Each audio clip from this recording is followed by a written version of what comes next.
Well, in the last lecture, we investigated a recent development in physics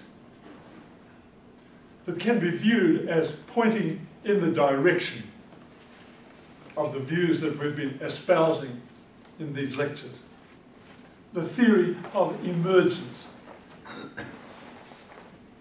The theory argues that, at least in certain cases, the reductionism that's been typical of the physical sciences is out of place, because there are phenomena that must be accounted for by explanations of a higher order rather than a lower one. Newtonian gravity, for example, cannot be explained by analysis into its constituent parts, but can be explained by Einstein's broader or higher theory. While the theory of emergence has been embraced with enthusiasm by some, many working scientists still consider it controversial. This evening, we turn to another controversial theory, vitalism. Since it's not widely familiar, excuse me, I'll begin by giving you some definitions of it provided by well-known sources. According to the Oxford English Dictionary, vitalism is the doctrine or theory that the origin and phenomena of life are due to or produced by a vital principle as distinct from a purely physical or chemical force.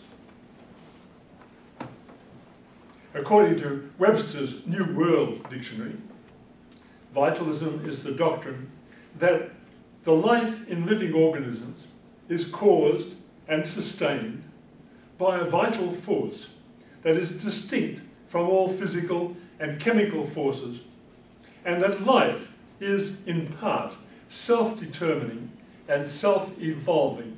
That last phrase is an interesting and worthwhile addition to the Oxford definition. Self-determining and self-evolving.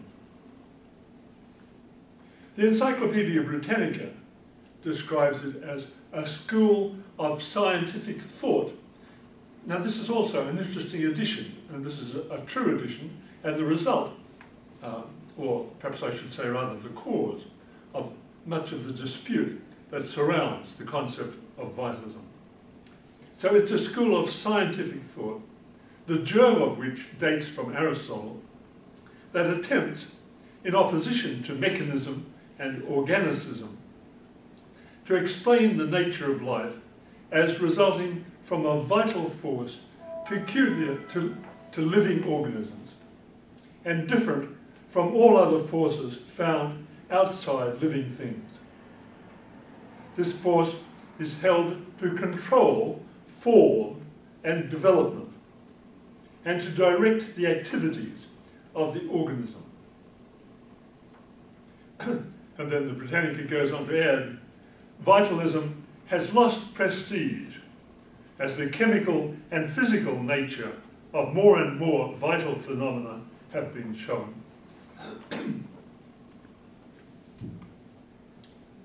If these descriptions are correct, you would be right to conclude that the views proposed in these lectures constitute a form of vitalism. But as the Britannica suggests, in scientific circles, vitalism is not only seen as mistaken, but as foolish, disreputable, and embarrassing. Something to be classified with belief in UFOs or the flat earth. According to the philosopher Daniel Dennett, vitalism has been, quote, relegated to the trash heap of history, unquote. In the words of Francis Crick, the famous co-discoverer of the structure of DNA, quote, and so, to those of you who may be vitalists, I would make this prophecy. What everyone believed yesterday and you believe today, only cranks will believe tomorrow. Unquote. What is the ground of this uncompromising rejection? And what is our response to it?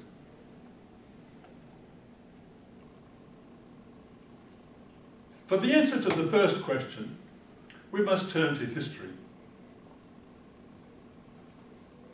The scientific discipline concerned with the nature of life is biology. But the science of biology was a late development.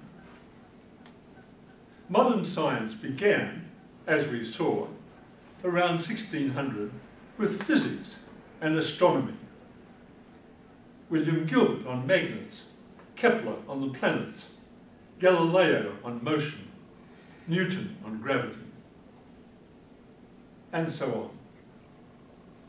Biology had different roots, namely in the practice of medicine, which of course was concerned with the practical task of healing.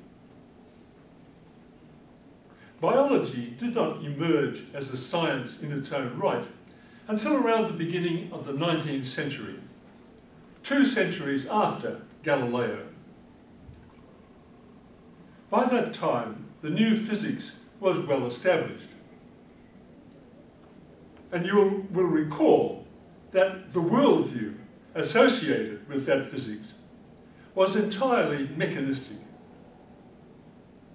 We saw that Descartes viewed animals merely as machines, and Julien de la Mettrie propagated the view that all living things, including man and the phenomenon of life itself, are machines. The early investigators of life wanted biology to be a genuine science, but they were not happy with the mechanism or the mechanicism, the philosophy of the mechanical philosophy that physics seemed to demand. The practice of medicine from its earliest days had relied on the special healing powers of the living human body, powers which were not in evidence in the world of physics and astronomy. It seemed to many early biologists that living beings, in general, differ in fundamental ways from those that are not living. And this view had been supported already during the previous 18th century by cultural trends outside of science. The cultural world reacted against the soulless mechanicism of Descartes.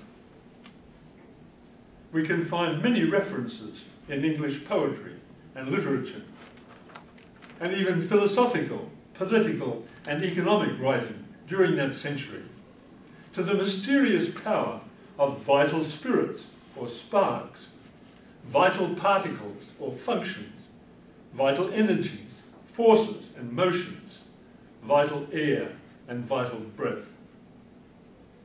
Well, the English scholar Catherine Packham has done some very interesting explorations of this material in this very recently published book that just came out a month or so ago, the 18th century Vitalism, mentioned in the footnote. The early biologists of the 19th century inherited a culture of vitalism, and they attempted to incorporate this vitalism into their science. Here, for example, are the opening paragraphs dealing with the definition of life of a treatise by the great French biologist Xavier Bichat, who lived during this time. The definition of life, he says, is to be sought for in abstract considerations. That's because we don't, he's going on to go on to say, we don't have a direct experience of it. It will be found, I believe, in this general perception. Life is the totality of those functions which resist death. Such, in fact, is the mode of existence of living bodies, that everything which surrounds them tends to their destruction. Inorganic bodies act upon them incessantly. They themselves exercise a continual action, the one upon the other, and would necessarily soon be destroyed did they not possess a permanent principle of reaction. This principle is life. Not understood in its nature, it can be known only by its phenomena, the most general of which is that constant alternation of action on the part of external bodies and of reaction on the part of the living body, the proportions of which alternation vary according to age. You see here that for Bishar, living bodies resist death, exercise a continual action. He has Plato's viewpoint that they initiate action and possess a permanent principle of reaction. Even though we don't understand the nature of life in itself and can know it only through its phenomena or manifestations.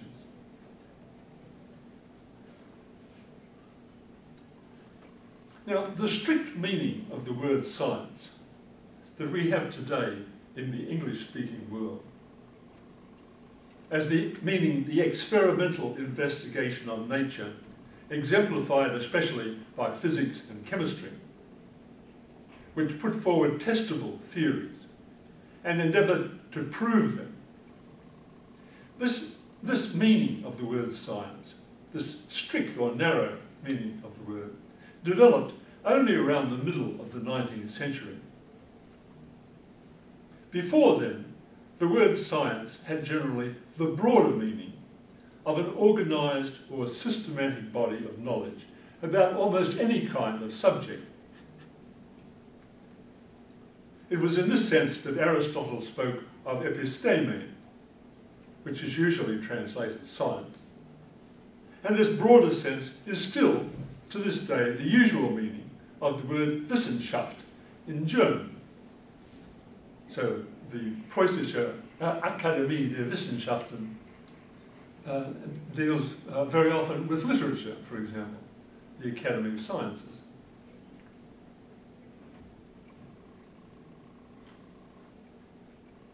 These differences in terminology can still give rise, occasionally, to misunderstandings about what belongs to science and what does not.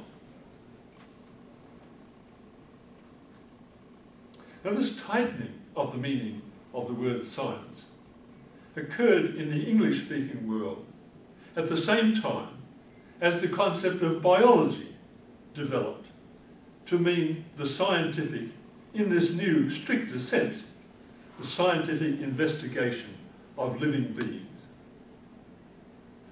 The result was a struggle between the two forces, the vitalist conception of science, or prevalent in the culture, which recognised that living beings were unique, and the strict conception of science, which insisted on theory, experiment, and proof. The vitalists initially regarded many aspects of living things as uniquely vitalistic, and therefore incapable of being produced by the inanimate world. The Swedish chemist Jöns Jacob Berzelius, who created much of our modern chemical terminology, proteins, a whole 20 or 30 common terms in modern chemistry were coined by him. Berzelius suggested the distinction we still make between inorganic and organic compounds, and maintained that organic compounds contained the life force, but inorganic ones did not. Is anybody familiar with this name of Berzelius? Well, it's famous to Yaleys. It's a student club at Yale. well, named after Berzelius, bizarrely Berzelius. What year was he again? 1771 to 18. Berzelius? Early 19th century, around the year 1800, plus or minus. Really?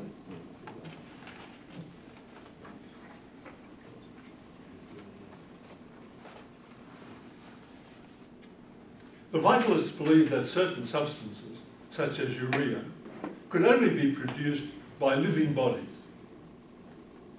They pointed out that ordinary inorganic matter could be heated and might melt, but could be brought back to its original state once the heat was removed. But organic compounds did not merely heat, but cooked, and then could not be brought back to their original components. As the 19th century wore on, the Vitalists were compelled, in the name of science, to demonstrate experimentally